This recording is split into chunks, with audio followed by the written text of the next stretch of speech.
അല്ല, T K ഗോവിന്ദൻ്റെ വരവ് കോൺഗ്രസ്സിൽ ശത്രുത ഉണ്ടാക്കിയിട്ടുണ്ടെന്നാണ് എനിക്കറിയാൻ കഴിയുന്നത്. കാരണം കൊയ്യൻ ജനാർദ്ദനൊക്കെ പിന്നീട് അവിടെ സ്വന്തം സ്ഥാനാർത്ഥിയായി മത്സരിക്കുന്നതൊക്കെ അതിൻ്റെ ഭാഗമായിരുന്നു. പി കെ ശ്യാമളയെ സ്ഥാനാർത്ഥിയായി പ്രഖ്യാപിച്ചതാണല്ലോ ടി കെ ഗോവിന്ദനെ സംബന്ധിച്ചിടത്തോളം ഇത് വലിയ രാഷ്ട്രീയ വിഷയമായി ഉന്നയിക്കാനും അവിടെ അദ്ദേഹം സ്വതന്ത്ര സ്ഥാനാർത്ഥിയായിട്ട് മാറാനൊക്കെ ഉണ്ടായ ഒരു രാഷ്ട്രീയ സാഹചര്യം നമുക്കറിയാം. അതുകൊണ്ട് ടി കെ ഗോവിന്ദൻ എന്നല്ല, യഥാർത്ഥത്തിൽ അവർക്ക് അവിടെ എം പി ഗോവിന്ദൻ പോലും അവിടെ വന്ന് യു ഡി എഫിൻ്റെ സ്ഥാനാർത്ഥിയായാൽ ഞങ്ങൾ തോൽപ്പിക്കുമെന്നാണ്.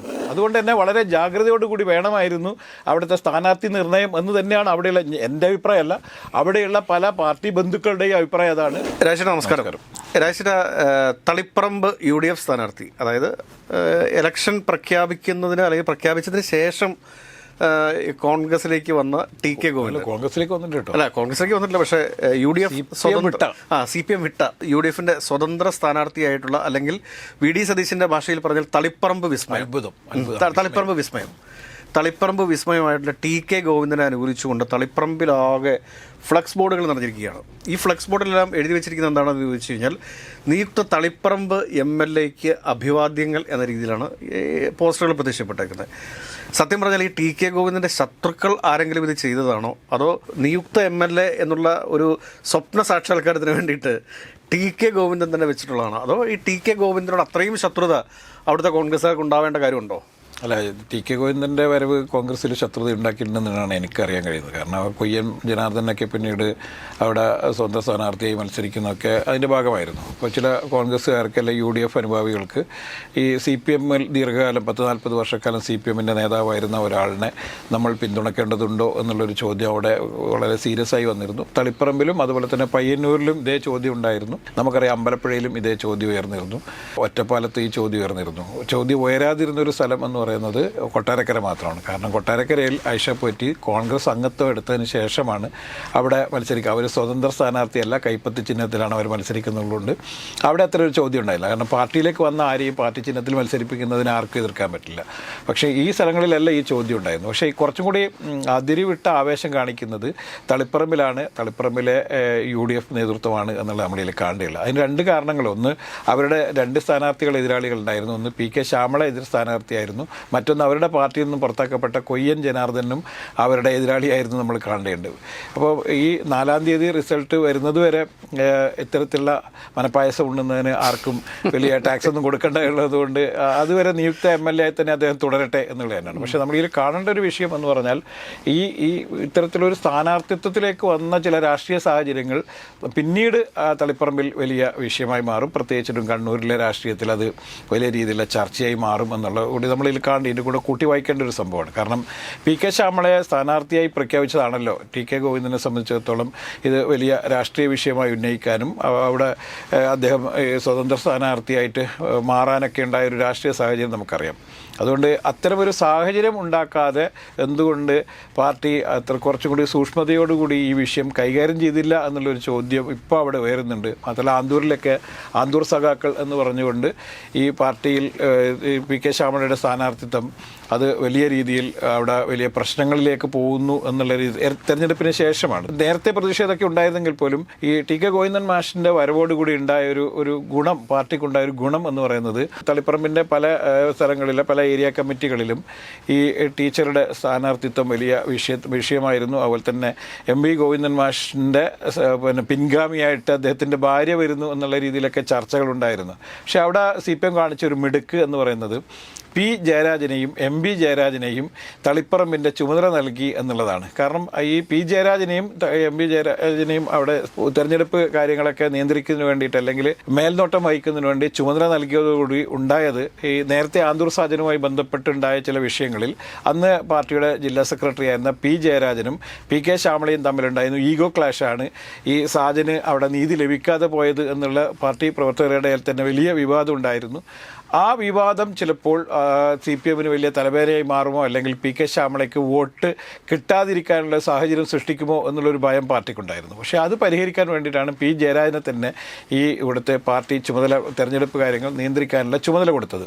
അവിടെ എന്തെങ്കിലും രീതിയിൽ തിരിച്ചടി ഉണ്ടായാൽ തീർച്ചയായും പി ജയരാജനും എം പി ജയരാജനും സംഘടനാപരമായി വലിയ രീതിയിലുള്ള തിരിച്ചടി നേരിടേണ്ടി വരും എന്നുള്ളത് കൂടി നമ്മൾ ഈ അവസരത്തിൽ ഓർക്കേണ്ടതുണ്ട്. അതുകൊണ്ട് പാർട്ടിയുടെ കാര്യം ഞങ്ങൾക്ക് നോക്കാനറിയാം, നീ ആരടാ എന്നൊക്കെ ചോദിക്കുന്ന ചില പോസ്റ്റൊക്കെ നമുക്ക് ഇതിൻ്റെ താഴെ കാണാനും സാധിക്കുമെന്നുള്ളത് വേറെ വിഷയം. പക്ഷേ എങ്കിൽ പോലും പാർട്ടി അവിടെ ജാഗ്രത കാണിക്കണമായിരുന്നു ഈ വിഷയത്തിൽ എന്നുള്ളതാണ് ഇതിൽ എനിക്ക് ബോധ്യപ്പെട്ടിട്ടുള്ളത്. കാരണം അവിടെ എന്ത് സംഭവിച്ചാലും ഒരു അട്ടിമറി വിജയം നേടാനുള്ള ഒരു രാഷ്ട്രീയ സാഹചര്യമല്ല ഉണ്ടായിരുന്നതെന്ന്. പിന്നെ അല്ലെങ്കിൽ അത്തരത്തിലുള്ള വലിയ അടിയൊഴുക്കുകൾ ഉണ്ടായാൽ മാത്രമാണ് ടി കെ ഗോവിന്ദൻ ജയിക്കാനുള്ള സാധ്യത. ഇപ്പോൾ ടി കെ ഗോവിന്ദൻ്റെ നാട്ടുകാരായ ചില ആളുകളെ കഴിഞ്ഞ ദിവസം ഞാൻ മീറ്റ് ചെയ്തിരുന്നു.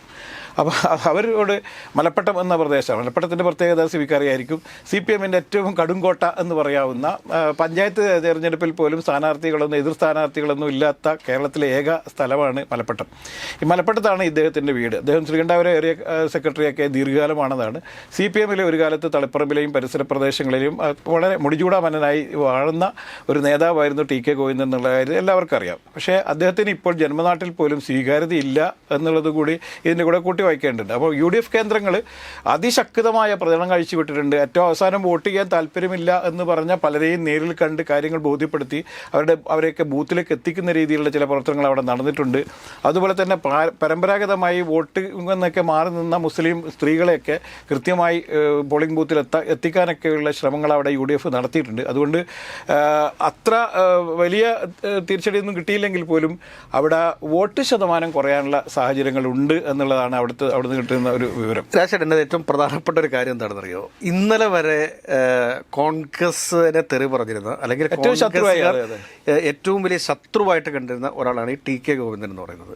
കാരണം എനിക്കിട്ടിപ്പോൾ രാജേട്ടൻ ഒരു അടി വെച്ച് തന്നു കഴിഞ്ഞാൽ അതെൻ്റെ മനസ്സിൽ കിടക്കും. ഇപ്പോൾ വാക്കുകൾ കൊണ്ട് എന്തെങ്കിലും പറഞ്ഞു കഴിഞ്ഞാൽ അതൊക്കെ കൊണ്ട് പോകും. പക്ഷേ ഞാനുമായിട്ട് അതേ രീതിയിലുള്ളൊരു പ്രശ്നം, അല്ലെങ്കിൽ ഞാനൊരു അടി വാങ്ങിച്ചതിന് ശേഷം ആ അടിയുടെ വേദന എൻ്റെ ശരീരത്തിൽ കിടക്കുന്ന സമയത്ത് രാജേട്ടൻ എൻ്റെ പാർട്ടിയിലേക്ക് വന്നുള്ളൂ, ഞാൻ വിശ്വസിക്കുന്ന ഒരു പാർട്ടിയിലേക്ക് വന്നു കഴിഞ്ഞാൽ അത് ഞാൻ മറക്കുമെന്ന് എനിക്ക് തോന്നുന്നില്ല. അത് പക്ഷേ ഒരു മാനുഷിക തിരിച്ചും പല സ്ഥലങ്ങളിലും അങ്ങനെ സംഭവിച്ചിട്ടുണ്ട്. ഇപ്പോൾ നമുക്ക് മങ്കടയിലെ സ്ഥാനാർത്ഥി എന്ന് പറയുന്നത് കഴിഞ്ഞ ദിവസം വരെ ലീഗിൻ്റെ ഭാഗമായി ഇരുന്ന ഒരാളാണ്, പിന്നീട് മാറി ഒറ്റ ദിവസം കൊണ്ട് മാറിയിട്ട് അദ്ദേഹം ഈ LDF-ന്റെ സ്ഥാനാർത്ഥിയായി വരുന്നത്. അവിടെ അങ്ങനെ സംഭവിക്കാമല്ലോ. പക്ഷേ ലീഗിൻ്റെ ഒരു സ്ഥാനാർത്ഥിയുടെ പോലെ അല്ല. പക്ഷേ എങ്കിൽ പോലും CPM-ന്റെ ഒരു കോൺഗ്രസ് CPM അല്ലെങ്കിൽ CPM RSS ശത്രുത എന്നൊക്കെ പറഞ്ഞു കഴിഞ്ഞാൽ ഇപ്പൊ ഈ ലീഗിനകത്തുനിന്നുള്ള ഒരുപാട് പേര് LDF-ലേക്ക് പോയിട്ടുണ്ട്, LDF-ലുള്ള ഒരുപാട് പേര് ലീഗിലേക്ക് പോയിട്ടുണ്ട്. കോൺഗ്രസ്സുകാര് ഒരുപാട് ആളുകള് CPM-ൽ പോയിട്ടുണ്ട്. പക്ഷേ ഇത് മുറിവുണങ്ങാനുള്ള സമയം അല്ല. ഇതിൽ വേറൊരു വിഷയം എന്താ പറയുക സിമിയിൽ നമ്മൾ കാണേണ്ടതെന്ന് പറഞ്ഞാൽ ഈ ഗോവിന്ദൻ മാഷിന്റെ ഭാര്യയായ പി കെ ശ്യാമള അവിടെ സ്ഥാനാർത്ഥിയാവുന്നു എന്നുള്ള ഒറ്റ വിഷയം മാത്രമല്ല അദ്ദേഹം അവിടെ അവതരിപ്പിച്ചത്. ഗോവിന്ദൻ മാഷിൻ്റെ മകനുമായി ബന്ധപ്പെട്ടുള്ള അവിടെ തളിപ്പറമ്പ് ഫെസ്റ്റ് നടത്തിയതുമായി ബന്ധപ്പെട്ടുള്ള ചില സാമ്പത്തിക ആരോപണങ്ങൾ കൂടി അദ്ദേഹം ഉയർത്തി എന്നുള്ളതാണ്. അതിന് പാർട്ടി വ്യക്തമായൊരു മറുപടി ഒന്നും പറഞ്ഞിട്ടില്ല എന്നും കൂടി അവിടെയുള്ള ആളുകൾ ആരോപിക്കുന്നു. വെറുതെ പറയുന്നില്ല. കാരണം ഇപ്പൊ ഞാൻ പറയട്ടെ, ഇപ്പൊ രാഷ്ട്രീയത്തിലുള്ള അവരുടെ മക്കള് എവിടെയെങ്കിലും പോയി എന്തെങ്കിലുമൊക്കെ രാഷ്ട്രീയത്തിൽ അവർ സജീവമല്ല, നമ്മൾ കാണേണ്ടത്. ആയിക്കോട്ടെ, എന്ന് വിചാരിച്ചിട്ട് ഗോവിന്ദൻ മാസ്റ്ററുടെ മകനോട് ഒരു തളിപ്പറമ്പ് ഫെസ്റ്റ് നടത്താൻ പാടില്ലേ? അല്ല, അങ്ങനെയല്ല. തളിപ്പറമ്പ് ഫെസ്റ്റ് എനിക്കറിയാവുന്ന എത്രയോ കോൺഗ്രസ് നേതാക്കന്മാരുടെ മക്കൾ എന്തെല്ലാം കാര്യങ്ങൾ ചെയ്തു, CPM നേതാക്കന്മാരുടെ മക്കൾ എന്തെല്ലാം ചെയ്തു. അപ്പൊ അങ്ങനെയല്ല. പിന്നെ മാത്രമല്ല, തളിപ്പറമ്പിലുണ്ടായ ഒരു വിഷയം എന്ന് പറയുന്നത് പ്രധാനമായും ഗോവിന്ദൻ മാഷാണ് ശരിക്ക് പാർട്ടി തീരുമാനം. അദ്ദേഹം പാർട്ടി സംസ്ഥാന സെക്രട്ടറി ആയില്ലായിരുന്നെങ്കിൽ അദ്ദേഹം തന്നെയായിരുന്നു അവിടെ മത്സരിക്കുന്നത്. തീർച്ചയായും അദ്ദേഹം മത്സരിക്കും. പക്ഷേ പാർട്ടി സെക്രട്ടറി ആയതോടുകൂടി ഈ സംസ്ഥാനത്തിൻ്റെ ആകമാനം ഈ പാർട്ടിയെ അധികാരത്തിൽ വീണ്ടും എത്തിക്കാൻ വേണ്ടിയുള്ള ചുമതല അദ്ദേഹത്തിനുണ്ട്. അതുപോലെ തന്നെ സ്ഥാനാർത്ഥി നിർണയം അത് ഏറ്റവും സൂക്ഷ്മമായ രീതിയിലൊക്കെ ചെയ്യാനുള്ള ചുമതല അദ്ദേഹത്തിനുണ്ടായിരുന്നു. ഇതിനിടയിൽ അദ്ദേഹത്തിൻ്റെ ഭാര്യയെ അവിടെ സ്ഥാനാർത്ഥിയായി പ്രഖ്യാപിച്ചു എന്നുള്ളതാണ് അവിടെ ഉണ്ടായ ഏറ്റവും വലിയ പ്രശ്നം.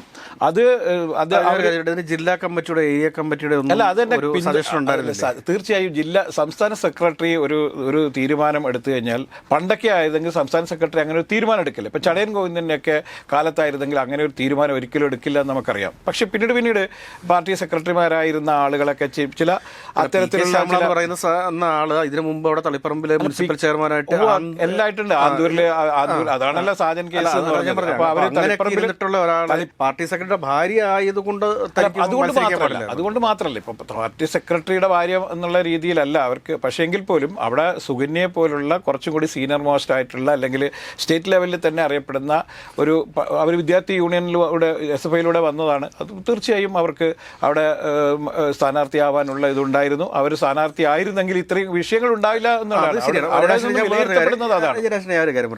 കോൺഗ്രസ് അല്ല CPM എന്ന് അല്ല CPMന്റെ കോൺഗ്രസ് അല്ല CPM എന്ന് പറയുമ്പോൾ തന്നെയാണ് കോൺഗ്രസ് ആയിരുന്നെങ്കിൽ ഇത്തരത്തിലുള്ള പ്രതിഷേധം ഉണ്ടാവില്ലായിരുന്നു. അല്ല അവിടെ വിഷയം കോൺഗ്രസിന് പകരമല്ല CPM. അവിടെ ആർക്കും എന്തും ചെയ്യും. അതെ, സംഘടനാ സംവിധാനം അങ്ങനെയല്ല. CPMന്റെ സംഘടനാ സംവിധാനത്തിൽ എന്തെങ്കിലും സംഭവിച്ചാൽ അതാ വിഷയം. അതാ അവിടെ വിഷയം. ഈ CPMനെ സംബന്ധിച്ചിടത്തോളം ഒരിക്കലും അത്തരത്തിലുള്ള ഈ ബന്ധുക്കളെ തിരികെ കയറ്റുന്ന ഒരു സിസ്റ്റം നേരത്തെ ഉണ്ടായിരുന്നില്ല. ഇപ്പം നമ്മൾ കഴിഞ്ഞ പ്രാവശ്യം അത് കണ്ടിരുന്നു. കാരണം ഇരിഞ്ഞാലക്കുടയിൽ മത്സരിക്കാൻ വേണ്ടി ബിന്ദു വന്നപ്പോൾ തന്നെ അത്തരത്തിലുള്ള ചില മുറിവുറുപ്പുകളൊക്കെ പല സ്ഥലങ്ങളുണ്ടായിരുന്നു. പക്ഷേ എങ്കിൽ പോലും അത് അന്ന് പാർട്ടി സെക്രട്ടറി ആയിരുന്ന വിജയരാഘവനായിരുന്നു അന്ന് പാർട്ടി സെക്രട്ടറിയും, അതുപോലെ തന്നെ LDFന്റെ കൺവീനറും അദ്ദേഹമായിരുന്നു. അപ്പോൾ അവർ സ്ഥാനാർത്ഥിയാവുന്നു, അവർ മത്സരിക്കുന്നു, ജയിക്കുന്നു. ഫസ്റ്റ് തവണ ജയിച്ച് അവർ മന്ത്രിയാകുന്നു, ഉന്നത വിദ്യാഭ്യാസ വകുപ്പ് മന്ത്രിയാകുന്നു. അതേ പാറ്റേണിൽ പ്രത്യേകിച്ചിട്ടും കണ്ണൂർ എന്ന് പറയുന്നത് നമ്മളെ സംബന്ധിച്ചിടത്തോളം അറിയാം, CPMന്റെ രാജ്യത്ത് തന്നെ ഏറ്റവും കൂടുതൽ അംഗത്വമുള്ള ഏറ്റവും ഹാർഡ് കോറായിട്ട് CPMന്റെ കൂടെ നിൽക്കുന്ന പാർട്ടി മെമ്പർമാരും അതുപോലെ തന്നെ അനുഭാവി ഗ്രൂപ്പും ഉള്ള സ്ഥലമാണ്. നിരവധി നേതാക്കന്മാർ ഉണ്ടായിരുന്ന സ്ഥലമാണ്, ഇപ്പോഴും ഉള്ള സ്ഥലമാണ്. അതുകൊണ്ട് തന്നെ വളരെ ജാഗ്രതയോടുകൂടി വേണമായിരുന്നു അവിടുത്തെ സ്ഥാനാർത്ഥി നിർണയം എന്ന് തന്നെയാണ് അവിടെയുള്ള എൻ്റെ അഭിപ്രായമല്ല, അവിടെയുള്ള പല പാർട്ടി ബന്ധുക്കളുടെയും അഭിപ്രായം അതാണ്. പക്ഷേ എങ്കിൽ പോലും അവർ പറഞ്ഞൊരു വാക്കുണ്ട്, പാർട്ടി തീരുമാനിച്ചതാണ്, പാർട്ടി ചിഹ്നത്തിൽ മത്സരിക്കുന്ന ഒരു സ്ഥാനാർത്ഥിയാണ്. അതുകൊണ്ട് TK ഗോവിന്ദൻ എന്നല്ല, യഥാർത്ഥത്തിൽ അവർക്ക് അവിടെ MP ഗോവിന്ദൻ പോലും അവിടെ വന്ന് UDFന്റെ സ്ഥാനാർത്ഥിയായാൽ ഞങ്ങൾ തോൽപ്പിക്കുമെന്നാണ്. അതുകൊണ്ട് ഇദ്ദേഹം ജയിക്കുമെന്നുള്ള ഒന്നും ഞാൻ പറയുന്നില്ല, എങ്കിൽ പോലും അവിടെ പാർട്ടിയിൽ അത് വലിയ വിഷയങ്ങൾക്ക് വഴിവെച്ചിട്ടുണ്ട് എന്നുള്ളതാണ്. അതുകൊണ്ട് നിയുക്ത MLAക്ക് അഭിവാദ്യങ്ങളൊക്കെ അർപ്പിക്കുന്നതൊക്കെ ഞാൻ ആദ്യമായിട്ട് കേട്ടതാണ്. കാരണം അങ്ങനെ ഒരു സംഭവം ഒന്നും ഇവിടെ ഉണ്ടാവാറില്ല. അഭിവാദ്യം അർപ്പിക്കാൻ പറ്റത്തില്ല. നിയുക്ത MLA അഭിവാദ്യങ്ങൾ UDFകാരെ സംബന്ധിച്ചിട്ട് ഇപ്പോൾ TK ഗോവിന്ദനെ കളിയാക്കാൻ വേണ്ടി കിട്ടിയിരിക്കുന്ന ഏറ്റവും വലിയൊരു സുവർണാവസരം. ചിലപ്പോൾ ട്രോളായിരിക്കാം, എങ്കിൽ പോലും അത് വരും ദിവസങ്ങളിൽ അവിടെ ഉണ്ടാകാൻ സാധ്യതയുള്ള നിരവധി രാഷ്ട്രീയ സംഭവങ്ങൾക്കുള്ള തുടക്കമായിട്ടാണ് ഞാൻ ഇനി വീക്ഷിക്കുന്നത്. അല്ലാതെ ഇത് ട്രോളായിട്ടോ അല്ലെങ്കിൽ ഗോവിന്ദനെ അവഹേളിക്കാൻ വേണ്ടിയിട്ടോ അല്ലെങ്കിൽ ഗോവിന്ദനെ പിന്തുണക്കാൻ വേണ്ടിയിട്ടോ ഒന്നുമല്ല. ചില അസ്വസ്ഥതകൾ അവിടെ അടിഞ്ഞുകൂടുന്നുണ്ട്. 4-ാം തീയതിക്ക് ശേഷം അവിടെ ചില പ്രശ്നങ്ങൾക്കുള്ള സാധ്യതകൾ പോലും ഞാൻ ഇതിൽ കാണുന്നുണ്ട് എന്ന് പറയാം. അതുകൊണ്ട് അത് ഈ പോലീസ് ഉദ്യോഗസ്ഥന്മാരും മറ്റുള്ള പാർട്ടിൻ്റെ നേതാക്കന്മാരും ജാഗ്രതയോടുകൂടി ഈ വിഷയത്തെ കൈകാര്യം ചെയ്യേണ്ടതുണ്ട് എന്നുള്ളൊരു അഭ്യർത്ഥനയോടുകൂടി നമുക്കിത് അവസാനിപ്പിക്കാം.